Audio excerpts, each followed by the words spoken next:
Welcome, Pewter Report readers, listeners, and viewers to another edition of the Pewter Report podcast, a Victory Monday edition of the Pewter Report podcast, energized by Celsius. I am John Ledyard from pewterreport.com. Scott Reynolds with me tonight on the Pewter Report podcast to talk the Bucs getting back in the win column. Scott, it had been almost a month since their last win. That's crazy to say. But they improved to 7-3 with a 30-10 romp over the Giants. It wasn't even that close, really. It didn't feel that in doubt at any point in the second half. They didn't allow a point to be scored in the second half. Complete domination on both sides of the ball for the Bucs tonight. It really was. It was good to see that this was a needed performance. And, I expected a closer game, but listen, the Bucs reverted back to form, which was kicking ass at home. That's what they do. And Bruce Arians started the press conference, home sweet home. And if only every game could be played at Ray J, this team would be undefeated, because they're undefeated at home, John. They're 5-0. And when they win at home, they're winning in grand style. Certainly the last three games, you go back to the Dolphins game, we scored over 40 points in that game, 38 points against the Bears. They only hit 30 tonight against the Giants. It was their lowest point total at home, but 30 points is still enough to get the job done against Daniel Jones. Just couldn't get anything going with the Giants offense. And it was good to see the Bucs defense come to life. Sometimes it pays off to drop defensive linemen in coverage, John. Yeah. I don't think he even dropped in coverage on that play. That wasn't a design drop. He just peeled off because he thought they were throwing back. And what he was told, what he said in the press conference, Steve McClendon said that he was told to stay home and, to kind of read and wait for that play. So he was not a designated dropper, but he decided to do some dropping anyways, and he picked off a pass. It was great. Almost as great as his post-game press conference. Oh, Steve McClendon is a treasure, man. That guy's fantastic. Oh, he's fantastic. What an unbelievable post-game presser. It was. Steven knows. If you haven't heard it, go listen to it. It was, just straight inspiration. The dude is just straight inspiration. He's incredible. You can tell why they kept around for sure. We'll talk about all that. We got lots to talk about in today's show. I'm excited. We'll get some of the other Pewter reporters in here. We'll give it our game balls. It's kind of the opposite of the Washington game, where this game, hard to pick the last game was hard to pick anybody who played well. This game, hard to pick people who didn't play well. Obviously, we'll touch on playing averages. Hold your horses, Scott. Save the best for last. Wait till the end of the show, because we got to start actually with the best, as we always do in the Pewter Report podcast. And we got to start with our title sponsor of the show.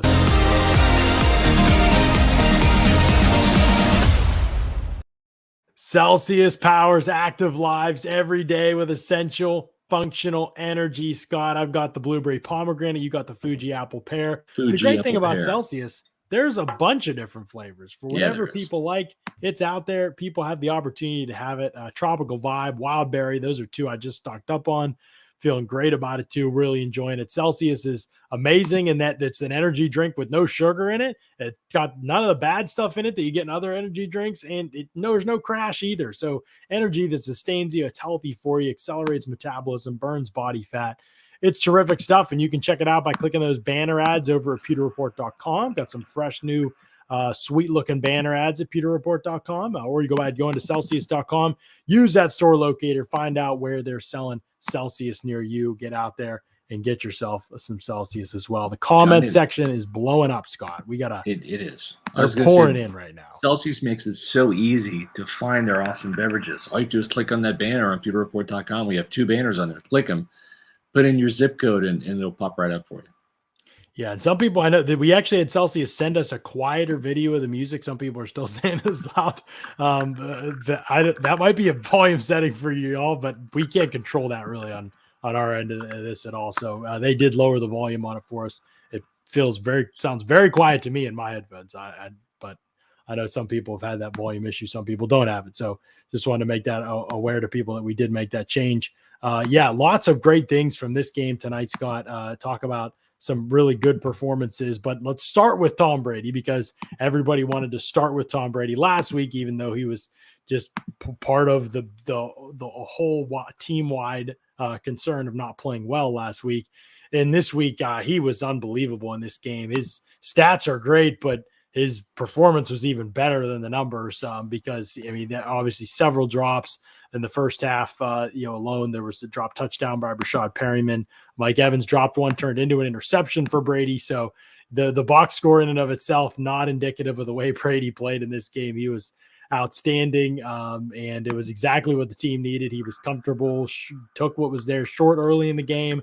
Then you could see later in the game a couple deep throws when he had them, didn't force anything, just was clean all night. And the best part, Scott, is pocket movement. And the run was great, but the pocket movement on plays he didn't run, just managed what little space there was at times so well. Just a flawless game from Brady. It really was, and I'll tell you, he was really excited. He said he had an 11-yard run. It was credited as a 10-yard carry. Okay, so but he's going to be appealing the league office. He probably will. To get that yard added. The Elias Stats Bureau and getting that yard back. But you're right, 30 of 46. 307 yards, 2 touchdowns, interception. He said he missed Brady for a touchdown. Probably should have had 3. Probably should have had 4 because of the Chris Godwin touchdown was called back due to an egregiously bad call. And Tristan Wirfs, Rob Gronkowski really came through. Actually, these are the halftime stats I think I have here. No, actually they're the right ones. 6 catches, 71 yards. Yeah. 6 catches, 73 yards for Evans. I think Godwin's stats are wrong there, but yeah, I think Godwin's stats are wrong. It's late. Sorry. Folks. Yeah, that's okay. Stats up there. Sorry, I just Chris. want people to know. Didn't mean to shortchange you. I will. Chris will be appealing Pewter Report. Yes, Chris had 6 catches for 65 yards. So we apologize profusely for that error. And he was great tonight, but it felt like everybody, all 3 of those guys in the passing game really needed to be great. The wide receiver 3 position is just flat out not worked out when Antonio Brown hasn't been out there. So having Gronkowski back for this game has been huge. Tyler Johnson had some plays, a couple weeks ago, but he just has not been able to consistently get open in this game. In fact, tonight, he had 1 catch late in the game was from Gabbard. He had 3 targets in this game. 1 was a throwaway in the back of the end zone. Just has not been able to get separation in key moments of the game. And so, he looks more slotted for that wide receiver 4 role. Let me ask you this before we get to the positives of Evans, Godwin, Gronkowski, and what they did in this game. Scott, the Bucs made the decision before this game not to activate Scotty Miller, despite Bruce Arians telling us on Saturday that Scotty is healthy. He's ready to go. It's just a matter of whether they need him this week. Well, Antonio Brown's not playing, and I feel like they definitely needed him personally. Jalen Darden has obviously the drop pick last week. He just isn't ready. You can see that. Brashad Perryman, I mean, he's been cut off 3 pretty bad teams now at this point, or not made 3 very bad teams at this point. I'm not sure what there is with him. And they elect not to play Scotty. Brashad Perryman goes out, not on the same page with Brady on a back shoulder throw later in the game, early in the first half, drops touchdown. Would have been, it would have been a good catch for sure. But that's a play we see Scotty. Scotty's made that how many plays before the half? That's his thing. And he's not out there to make that play. And that would have been him running that route. I don't know. What are your thoughts on this? Did you think this was a mistake? Obviously, it didn't hurt him in this game, but did you think this was a mistake? Yeah, I didn't see much from Brashad Perryman that's going to make me want to keep playing him over Scotty Miller, right? I'm just saying that it's no knock to Perryman, but he didn't answer the bell. I mean, catch that touchdown in the end zone and things change, right? But I mean, when you have a few opportunities, you've got to make them count. And Scotty Miller gets only a few opportunities, and he usually makes them count. So I'm all in favor of getting him out there. Just me, Pooh, Shimmy.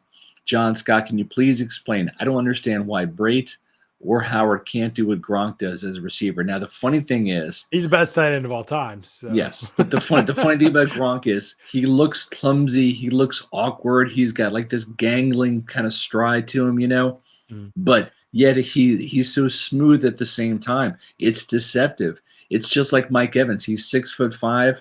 He's a long strider. He does not look fast. Yet he blows by people and makes plays. Sometimes it's not about like how it looks. It's about the end results. And that's just how it is with Gronk.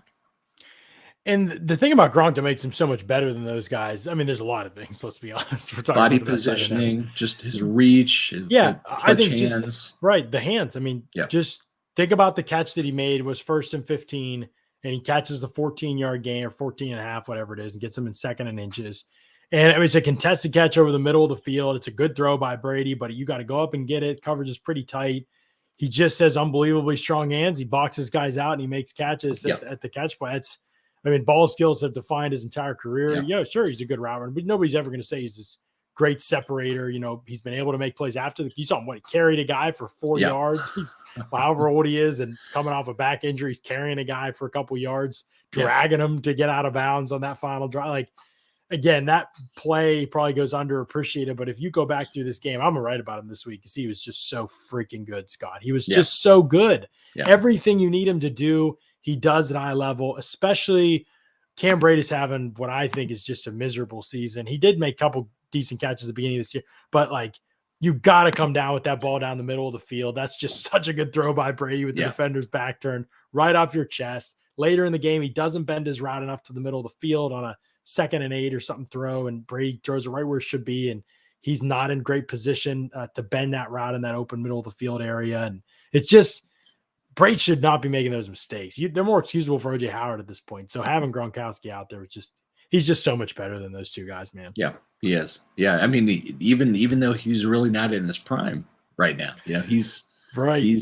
But he's still really good. Yeah. He's still really, really good. But he is. I hope he doesn't retire after this year because he's so much fun to watch and cover. I tell you, if he didn't have the rib injury, he's probably having a Pro Bowl caliber season with the start. Yeah, especially right? four touchdowns in the first 2 games. Yeah, there's not a lot of tight end production going around the league this year. Right. He's still got a pretty good chance to be up there. That's well said, John. That's good stuff. Yeah. This game for Mike Evans was a roller coaster ride, right?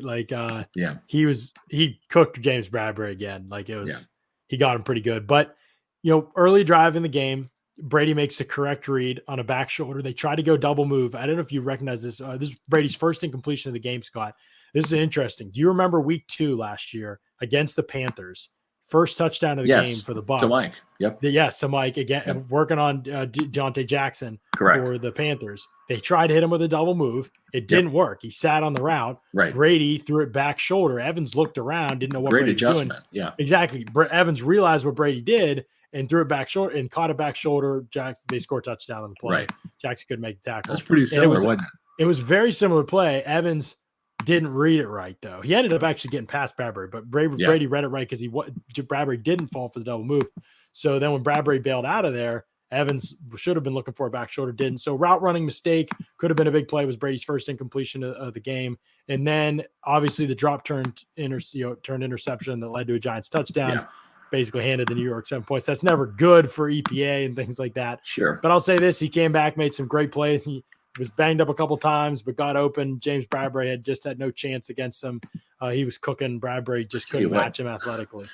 Bradbury used to be Mike Evans' kryptonite. And then he put on that Giants uniform, and it's been a whole different ball game. It's funny because he's played great as a Giant, but not against Evans. Not against Evans. Last year was Bradbury's worst graded game by PFF was against the Bucs. And remember, Evans only had 5 for 55 and a touchdown. Right. But that's the tape just showed how much Evans got Bradbury in that game. So it's been a rough one for 24 for the Giants going up against that guy. But a lot of corners have had rough days against that guy, who is now the Bucs all-time leading touchdown guy. You passing Mike also tonight, 72 touchdowns. You've been able to cover him this entire career, Scott. That's been, I know, a unique treat for you. We talked about him a little bit this week. Evans is a rare human being beyond even the football stuff. No, he really is. He's so humble. And it's like, I remember in 2016 when he had 12 touchdowns.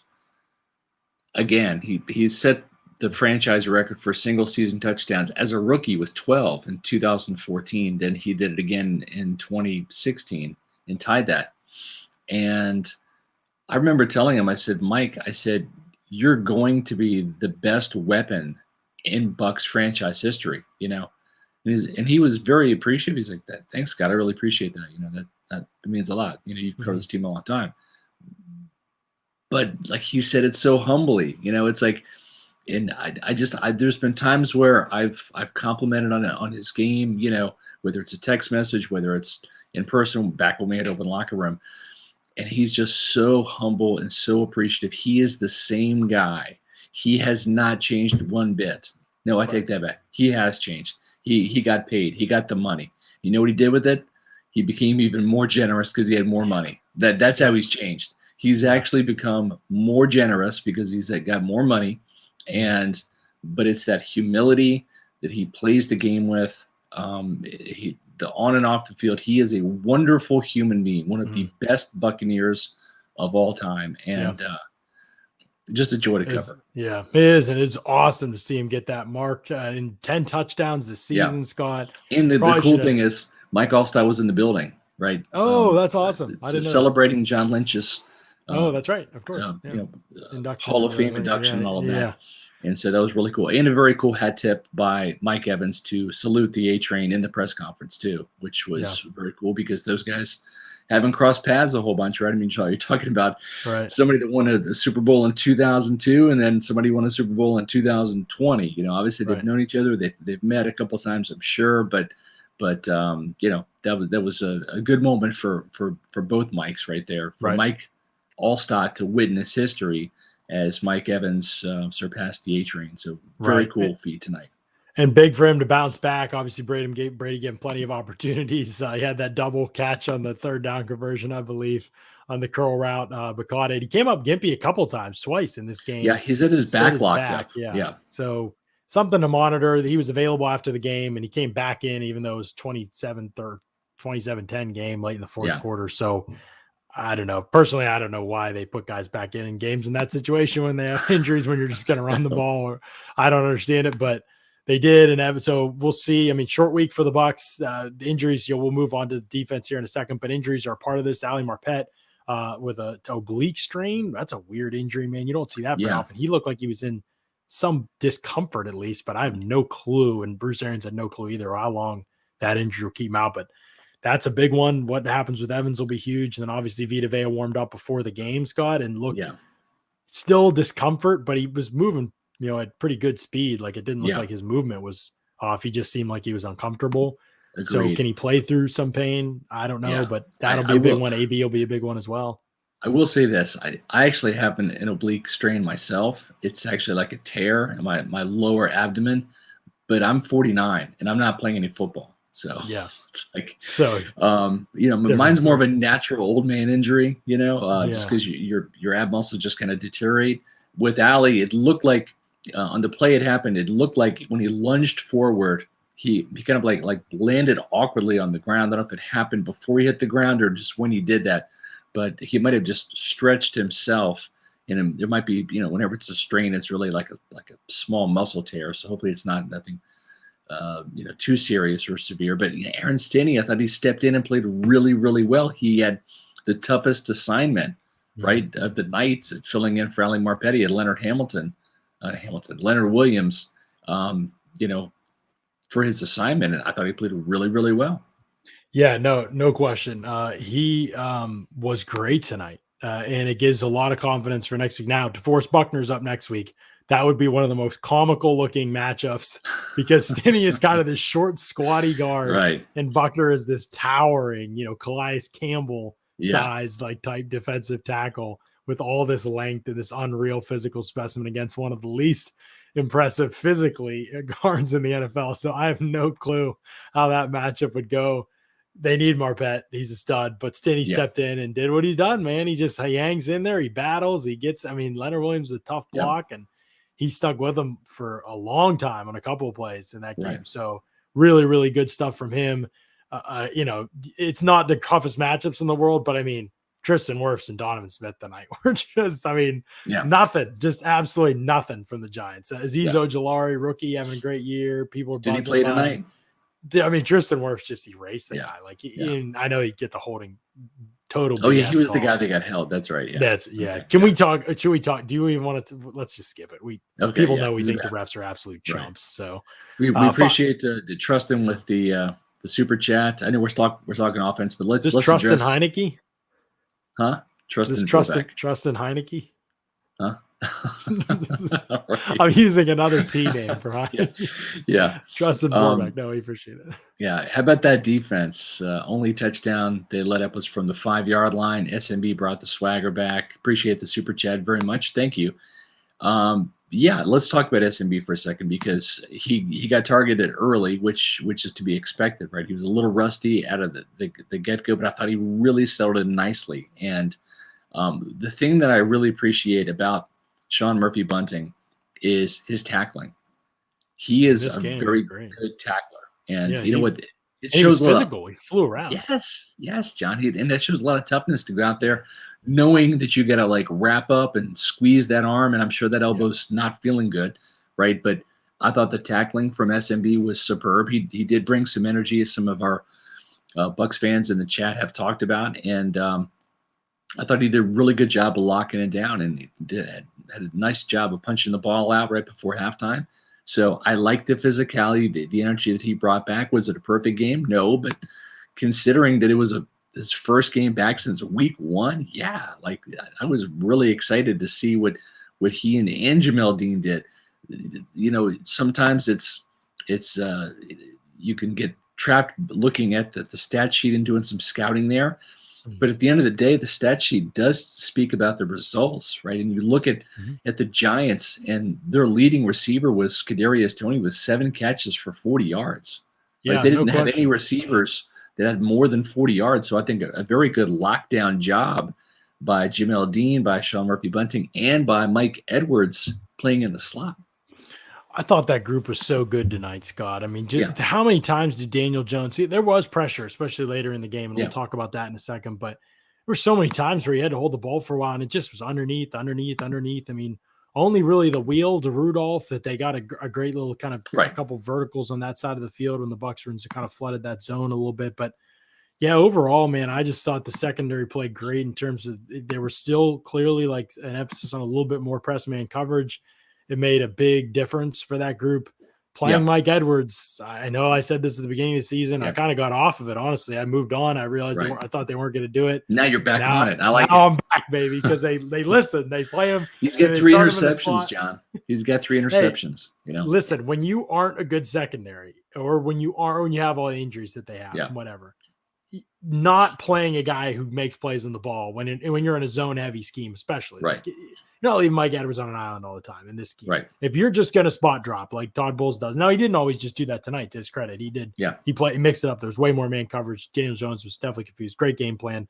I can't wait to talk about it more this week. But when you do that, Scott, if you're going to be a spot dropping DC for the most part, put your ball hawks on the field, because you're totally relying on splash plays. Like you're hoping they come in sacks, pressures, and turnovers. Right. And Mike Evans gets turnovers. So yeah, he needs to play. They don't have a better answer in the slot. By the way, awesome to see Sean Murphy-Bunting just be able to focus on playing outside corner. That's right. And not have to move all over. Like, he's just not a natural slot. He's not a natural zone defender. Press man on the outside is where this guy is going to either make or break it as a player. Sometimes it's hard in game going from first down outside to second down inside, right? Because it's different technique, it's different matchup. You're covering different spots in the field. It's just different, right? And sometimes that's a lot for a young cornerback to do that. Yeah. The one thing I will say too is Devon White, right? Yeah. I'm going to talk about Devon here. That's awesome. The second game back-to-back now for Devon White where he has had a really, really good game. No sacks tonight. He had 2 last week at Washington, but both of these pressures that he had, the first one came on 4th down that ended up being an incomplete pass. The second one ended up being a Steve McClendon interception. The third one wasn't really a pressure, but it was a pass deflection. He got in the passing lane and tipped the pass that was intercepted by Mike Edwards. So you combine those 3 big plays that don't show up on the stat sheet too much with those 8 tackles, and it was a very, very good performance from Devon White now in back-to-back weeks.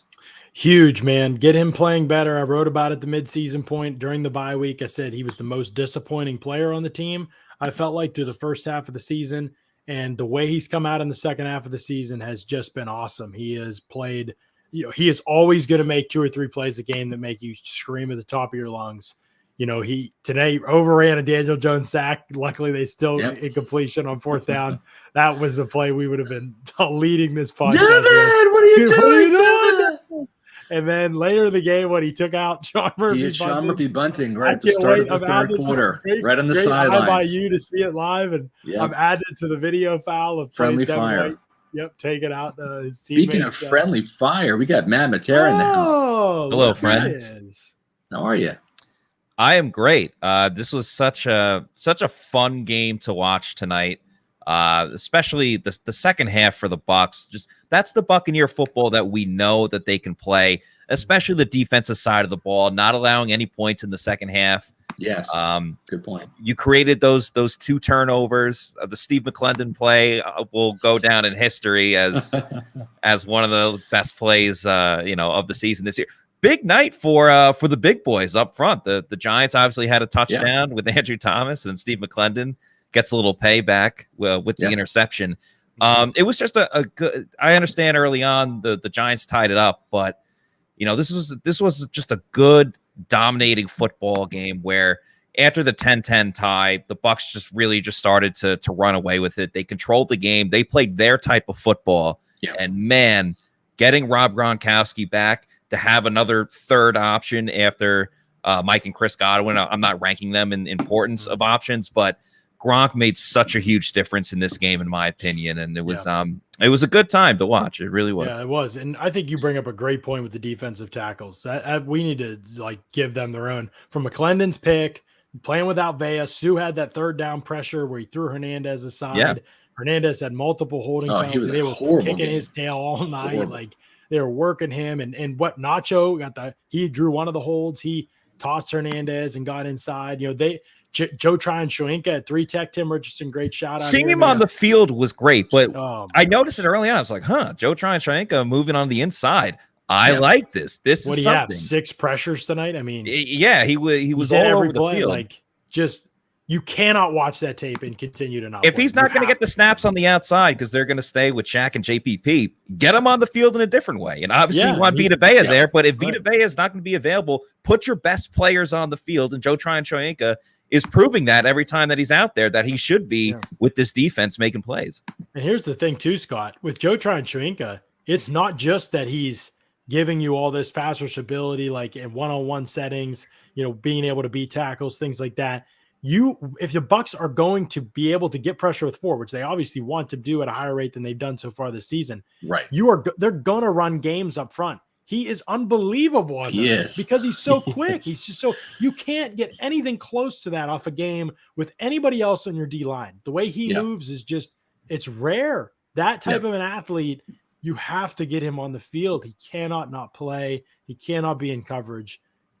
I've always said, as long as they're big enough, put your best athletes as close to the ball to start the play as you can. Put him up front. And he's that kind of player. And he just needs to play way more.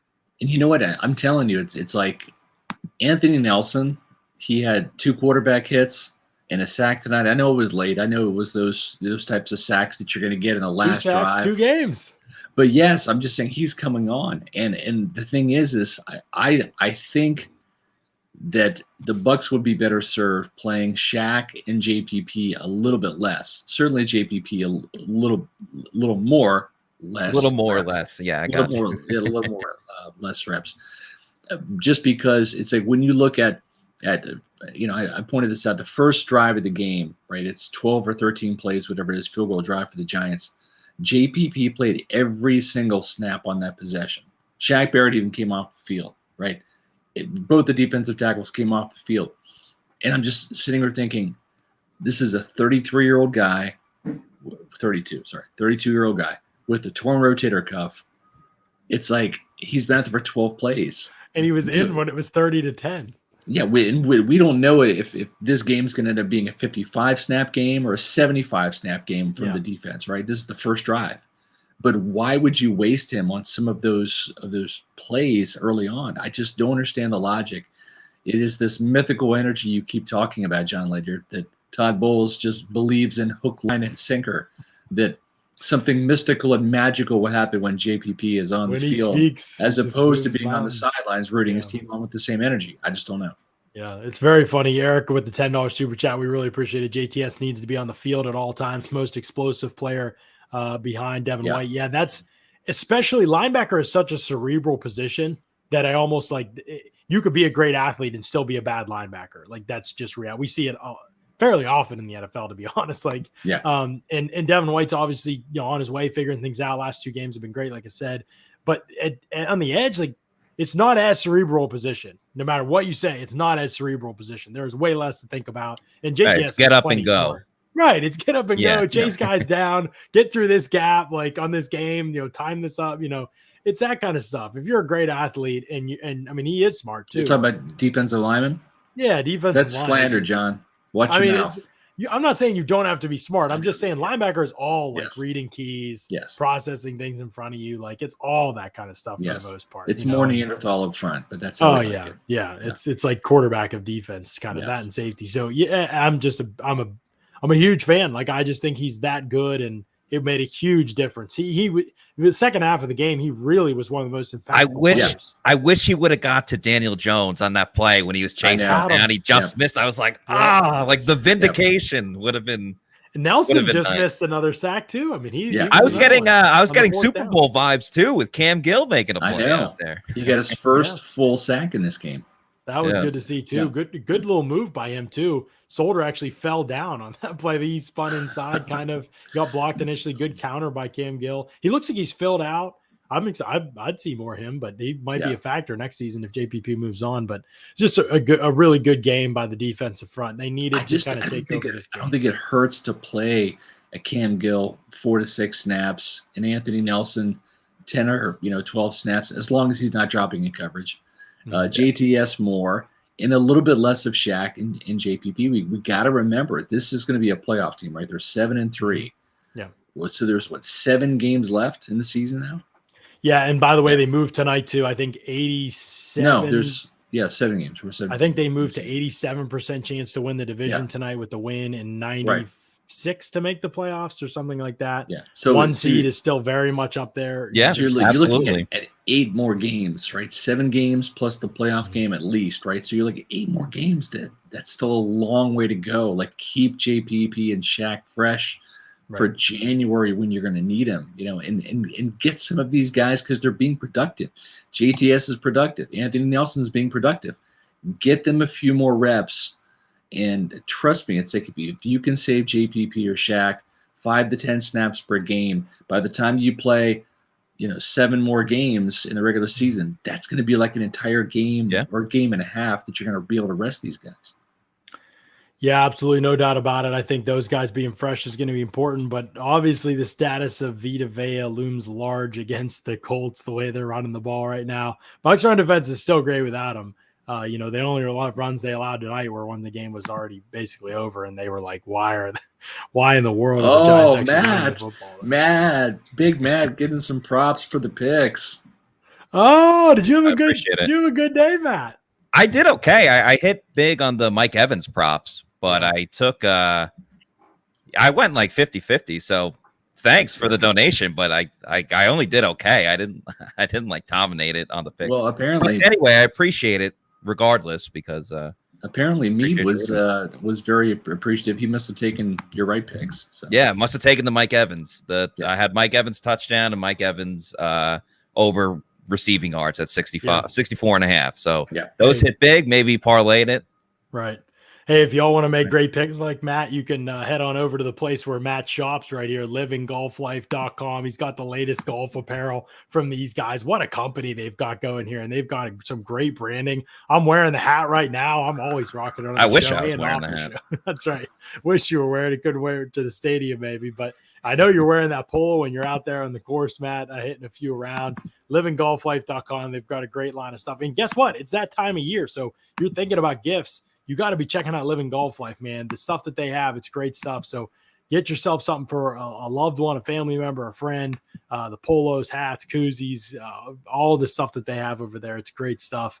It's a great line of merchandise that they've got. And you can follow them on Instagram as well. See all the new stuff that they drop at. Yes, they're always doing a lot of free giveaways. Caption this, things like that. Always doing a lot of giveaways. So keep an eye out for that, and you win some free stuff. And I want to let people know, too, that next week we are doing something totally different. We are doing our post-game podcast for that Colts game. We're doing it live at Whiskey Wings that night. So 7:38 or so, we'll announce the time as we get closer to it. But we're going to be out at Whiskey Wings that evening. Colts game is at 1. So the game will be wrapped up. Sunday Night Football will be on. I think it's. Come join us for dinner. Yeah, come join us for dinner. Come see a live show. We'll all be there. I think everybody on the Pewter Report crew is trying to be there for this. So you're going to see all of us come out. We're going to have giveaways and all kinds of merchandise, things like that we're going to be giving away, and raffle and all that kind of stuff will be out there. So it's going to be an awesome time. This is going to be next Sunday. It's going to be in the evening, like 7:38 time slot. We'll do a live show out there. We'll stick around, watch some ball with people. We'll chat Bucs with y'all. We'd love to meet y'all. A bunch of you, especially to listen to the pod all the time. We're John, really excited about this. You've had the buffalo chicken I've sandwich. had this sandwich. Their food is unbelievable. Indoor, outdoor bar. Great place. I mean, there's screens everywhere. It's a great place to watch the game. We're going to have our pod set up. We're going to have the speakers up so you're going to be able to hear us and watch some football while you're there and listen to us break down the Bucs Colts game and everything that happened in that one. So we're excited about this, but Whiskey Wings, great place to eat. Head on out there, get some food this week and watch some of the college games this weekend, and then join us out there this upcoming Sunday night. We're pumped about that. Way to wrap up Thanksgiving week.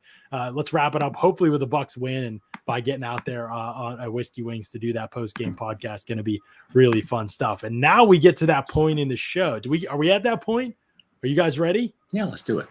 Let's do it up. All right. It's that time.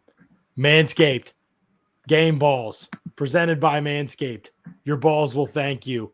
We've got to go through and do our game balls for this Bucs win. Oh, what do we have here, Scott? What is this? Well, the thing is, John, is Manscaped, we always give away 20% off using the promo code Pewter plus free shipping. But for the Black Friday sale, which is actually happening now through Cyber Monday, okay? Now through Cyber Monday, 25% off plus free shipping using the promo code Pewter. Oh, yeah. What a great deal, stuff, man. Unbelievable stuff from Manscaped per usual.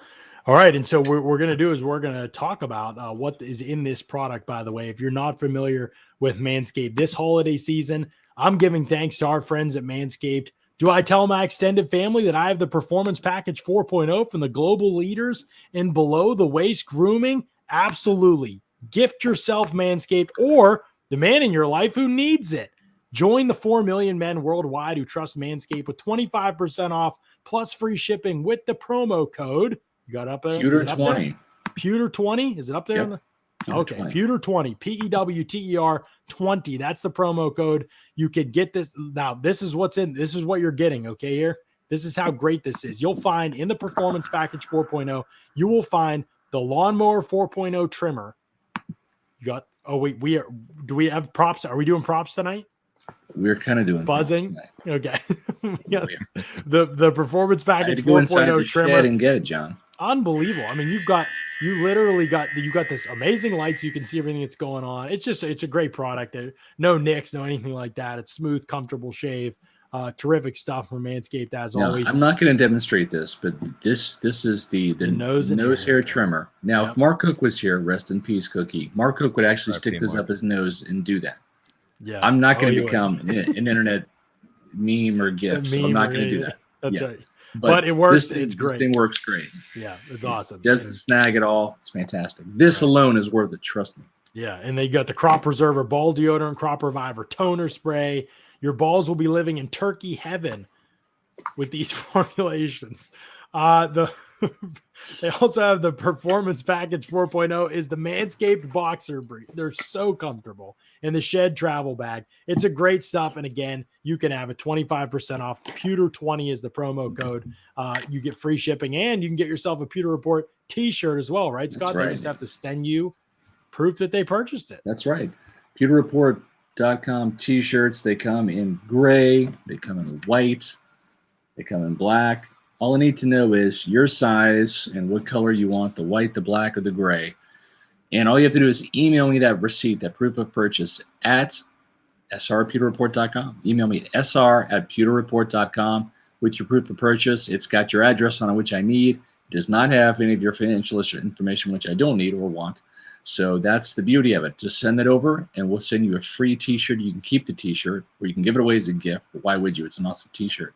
Yep. So whether you're buying Manscaped for yourself or for the dude in your life, your dad, your brother, your college roommate, your uncle, anybody that you think might have longer pubes than necessary, get them Manscaped. Just go out there makes the great assuming things about people.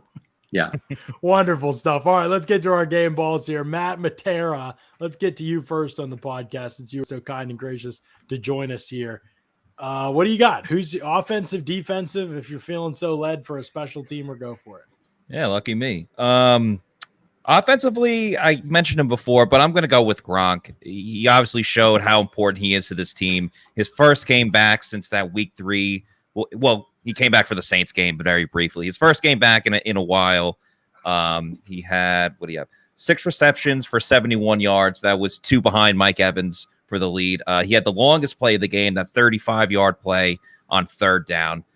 He's going to pay off big moving forward. We obviously know how great of a tight end he is, but I really felt that he was a huge reason why the Bucs won tonight, and especially why they had success on the offensive side of the ball. So going to go with Gronk.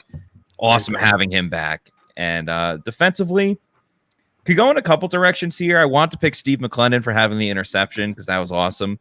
Yeah. I'm going to go with Devon White, though.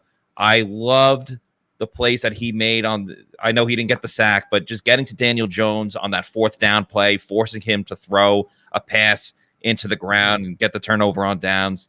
He's playing like the player that we expect him to be. He obviously was instrumental on that interception by Mike Edwards when he got the deflection. Devon White is there's a lot of talk this week about Gronk coming back, how the hours were pointing up. The arrows are pointing up right now for Devon White, and that's nothing but great news for the Bucs defense. Yeah, great choices. I agree completely with both those. All right, Scott, you want me to go next or you? You see me? I'm having some internet technical. I see you. Yeah, you're good. I see you and hear you. Everything seems fine on my end. All right. But I'll go while you're sorting things out, okay? Go ahead. For me, offensively, it's going to be Tom Brady. He was brilliant in this game. I think he was way better even than his stat line. We have not harped on it very much because we did plenty on the live in-game stream, but the officials just absolutely robbing them of a touchdown before the half, or at least an opportunity to score, I'm sure, from the 1-yard line, was just an absolute shame, just an atrocious call. But he, right before that, down the seam, the unbelievable throw down the seam to Brate was dropped off his chest. Throw to Perryman was dropped in the end zone. Unbelievable throw there as well. He bumped a couple back shoulder throws that his receivers read wrong tonight. That'll count against him as incompletions. But, man, the production that was there was just outstanding. He took what was there. He was accurate, short, intermediate. And when it was time to hit him deep as well. So he remains – I think that was his 5th drop deep ball of the season. He leads the NFL in drop deep balls right now. So he keeps – again, his production could be a lot more different if they caught some of those deep balls this season. But, yeah, he is he's churning out. I wasn't worried about him after the last game. Everybody played bad, knew he was going to bounce back, but still great to see it against a defense that had been playing a lot better. He pretty much shredded him tonight. So great stuff from Brady in this one. And then defensively, I'm absolutely giving it to Steve McClendon, but I do want to shout out, I thought Ndamukong Suh played terrific on that Devon White play, the 4th down rush where he missed Daniel Jones, but slowed him down a little bit, coming right behind him. And one of the reasons why Jones, even after he evaded White, had to throw the ball wasn't Ndamukong Suh, right in Jones' line of vision. So it was just a great kind of underrated play by him. Also, Antoine Winfield, phenomenal. He's taking the leap, terrific all night. But Stevie McClendon, come on, first career interception, heck of a post-game presser. Yeah, absolutely. Right. I'm going with Stevie McClendon. What a player. Good stuff, John. So for my game balls presented by Manscaped, you stole my thunder because I love defensive line play. And whenever a fat man has an interception, that's good. Matt, you also said Devon White. So I'm going to give some love to Sean Murphy-Bunting. I thought that he did a very, very good job coming back, not getting rattled. He was tested early. I thought he responded. Thought he got better as the game went on. It seemed like he had a feel for the physicality. Mm-hmm. Didn't re-injure that elbow. It's always a plus, as Bruce Arians aptly said after the game. Got to stay healthy at this point in time. Got to get everybody healthy. He's going to feel better when Carlton Davis comes back, but the key is to stay healthy for this home stretch here. And so I thought Sean Murphy-Bunting's 7 tackles was physical. I liked how he kept plays in front of him. Only had 1 pass interference call, but that wasn't much of an issue. So Sean Murphy-Bunting, this first game back, shook off the rust early. I thought he played really well. You know me. I've got to mention Blaine Gabbert. Whenever the Bucs win, he makes an appearance. Is it a coincidence? I don't think so, right? I will say that while Tom Brady played the entire game, right, except for a couple of plays in the fourth quarter when, Bruce wisely put the closer, Blaine Gabbert, in there. Blaine was a perfect 2 of 2 for 11 yards, 89.6 quarterback rating, which was just slightly behind Tom Brady, 89.7. I'm not saying there's a quarterback controversy, but I'm not saying there isn't. I mean, his offensive line let him down on the side. Well, yeah, I mean, Josh Wells, you're gonna that's gonna happen. But no, Vortex says, in the words of Paul Atwell, the human victory cigar. Of course, if you want to win, you're gonna put Blaine in. I mean, that's the slogan right there. If you want to win, put Blaine in. That's just how it is. It's automatic. The facts bear that out. But in reality, though, I'm going to give it to Mike Evans because I have covered every minute of this guy's career. The things he is doing on the football field. Aristotle once said, "Excellence is not an act; it's a habit." And if Aristotle was around to see Mike Evans play, he would say that is one excellent son of a bitch, because that guy can catch the ball and do amazing things. You're talking about going on 8 straight years with 1,000 yards receiving, and for him to get the touchdown record tonight on Monday Night Football with the A Train in the house, that was pretty special for an old timer like me who's covered both these players, and just a great night for Mike Evans. He is a primetime player, man. This guy shows up in big games, and 10 touchdowns now on the season, right? I mean, he had 13 last year. We have 7 games to go, guys. Yeah.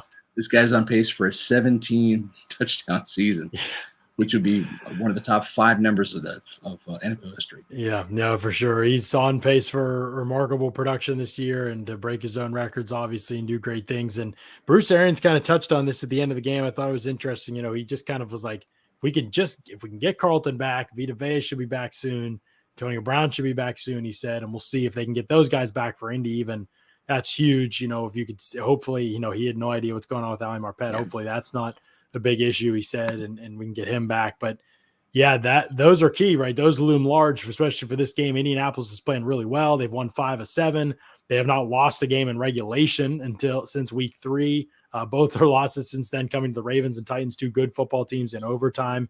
Yeah. The only real good team they've beaten, they beat San Francisco, but San Francisco was a total mess when they beat them. Yeah. And San Francisco's not, I don't even know if they're good, but and they beat the Bills. They crushed them just a couple of days, just yesterday. So yeah, that was a complete destruction. And guess how many yards they threw for in that game?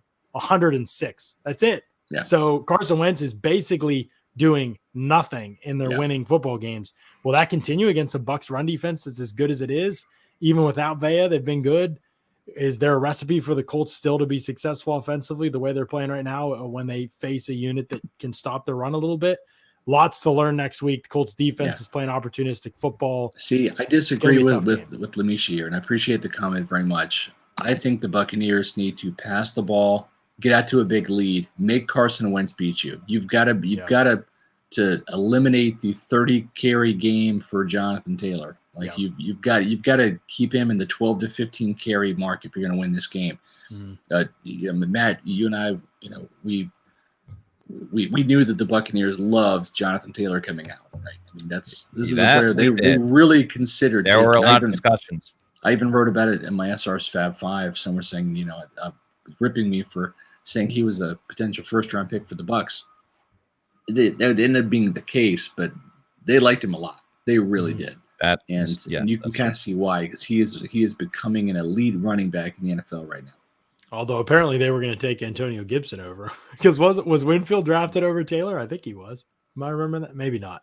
No, they were right around the same area. Yeah, I think Taylor was selected right before. Right before him. Yeah, right before. Okay, all right. Then that might have been. Maybe he would have been the pick. Well, we'll probably find out. Arians is pretty honest about that stuff. We'll ask him this week straight up. Yeah. Taylor's obviously having a great season, but the O line, that scheme, Colts are going to be tough. They're playing really well. They have a great. I love Frank Reich. I think he's a really good coach who's been real. Like if the Colts if Luck had stayed, we would be talking about a different trajectory for the Colts right now than we are. I mean, they're a good football team. He's had them competitive, but they've had quarterback woes and turnover there, and they've had all kinds of issues at that position, and he's been hurt by it. But I think he's a heck of a coach. I think he's going to have a heck of a scheme. They're well coached defensively. They're tough up front, so they are going to be a real challenge for the Bucs. no question next week. If the Bucs win that game, it's huge. I mean, their percentages, no matter what, to win the division go way up, and to get to be able to host that, at least the first round, the playoffs, goes way up. And so, yeah, it's a big game for them. No question. After that, Atlanta, Buffalo slumping, the Saints. And then obviously you've got Panthers, Jets, Panthers to finish out the year. So lots of winnable games left on the schedule. Bucs should be favored in every game that they have the rest of the season. No question about that. They should win out. Will they? We'll see. Has got to figure out a way to bottle this up and take it on the road. Especially defensively. Like offensively. They're two completely maybe not completely, but they're different teams at home and on the road. And they have to play better on the road, because if come playoff time, they'll probably end up, unless they get the number 1 seed, they'll probably end up being on the road. And they have to be better. Right. And they could get the 1 seed. It's still there, but Arizona's playing well, win 2 or 3 games with a backup quarterback. Kyler Murray. I know. It's crazy. Kyler Murray's probably going to be back. Yeah. They're tough. I don't even know if they're the best team in the NFC, but they're probably going to get that bye at this point. They do have a couple tough games left on the schedule, though, so it's not set in stone yet. Have to play the Rams. See how this whole thing shakes out. You have to play the Rams again. I think you have to play Dallas. So there's some tough games left for the Cardinals for sure. So we'll see how it all shakes out. But the Bucs had to win this one, do so in convincing fashion. Shouldn't have been even 30-10 close, but still never felt in doubt when the defense plays that way. Yeah, you when the defense plays that way, you just feel totally different about the team. You feel like it's not just an offense that had to be perfect, and they weren't perfect tonight. And they put up 30 and they won comfortably, and it was okay because the defense was great. And if they can do that, especially against bad offenses and quarterbacks every week, then that they're going to be moving in the right direction for sure. So that unit, a lot of pressure on that. Hopefully we get some news about Carlton Davis this week. It's going to be fun, but we appreciate everybody jumping in. By the way, we got to 6,000 subscribers tonight, guys, and we're open. That's awesome. We added over 30 subscribers. I know that. I don't know how many more over, but we added over 30 subscribers tonight to the show. So everybody who's watching right now, hit the like button. That helps. It helps the algorithm, helps us get new Buccaneer fans in front of our podcast. Mm-hmm. Hit the like button, hit subscribe. Do all of those things, and we greatly appreciate everybody tuning in, especially for a late night for you folks on the East Coast. Absolutely. Staying up till around 1 o'clock in the morning with us, celebrating a Victory Monday on a Monday, which is interesting. Yep. Like the stream. I appreciate it, and appreciate the congrats. Bunch of people in the live in-game stream loving it as well, and appreciating the live in-game stuff. We have great numbers on that as well. Y'all are helping us grow and grow. We get to 6K subscribers, and we keep moving. We get to 10K soon. It unlocks our ability to do a lot more of this content and be able to pitch it and be able to sell the space for it and all of it and get it approved and get people to do it and all that kind of stuff. It's literally so dependent on y'all, and y'all have been unbelievable at getting to this point. We are literally about to hit Thanksgiving, and I can't even tell you how thankful I am for our subscribers and the listening that they have done for us. It's unbelievable how much they show up for us. So y'all are terrific, and we're going to keep going. I mean, we got a show next tomorrow. We're going to be back with another show tomorrow, and then we're probably going to be off the rest of the week for the holidays, take a little bit of break from it. We'll still have content up at pewterreport.com, obviously, as always, as the Bucs prep for that game against the Colts. It's going to be a big one, so we'll have our eye on all of that, and obviously we'll have all that coming out for you here. But we'll be back tomorrow at 4 p.m. Eastern with more on the show. Excited for that one. We'll get into this matchup in detail. We'll talk about it in detail, everything we've seen on the tape. And, of course, you got it. Pewterreport.com is going to have content just pouring out over the next 24, 48 hours for sure on this game and then beyond as we look ahead to the Colts. So lots to look forward to, lots to be excited about right now for Bucs fans. Back in the win column, and things are looking up after a good week 11. So we'll see if they can keep it rolling. We're going to keep it rolling here at Pewter Report for sure. Thanks so much, everybody, for listening to another edition of the Pewter Report podcast. Out.